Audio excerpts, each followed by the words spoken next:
Hi guys, it's Rich Bennett from the Ontario Regiment Museum again, and here to give you an update on our Panzer III.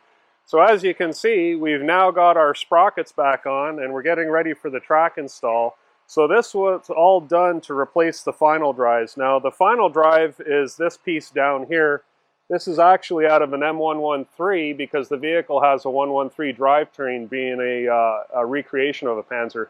So this box here is a little bit weaker than the ones we put in. It doesn't have the same gear ratio, so hence less torque. So now we've got the new ones inside here.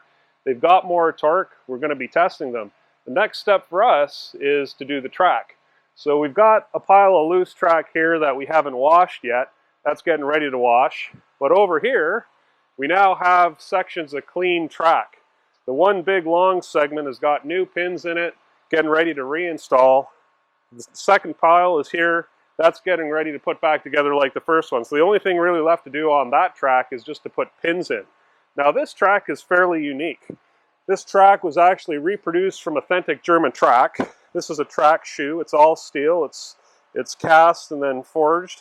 And then looking really closely, they even went as far as putting some of the notations in on the track. So it looks very authentic. A lot of problems we've had with this track was the pins were too tight. That was what was necessitating the change. And a lot of this track has pockets in it that takes our clay soil and really packs it in.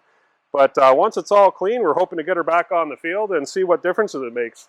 So we're looking probably another 2 to 3 week timeline before we get her all back together and get a test drive in.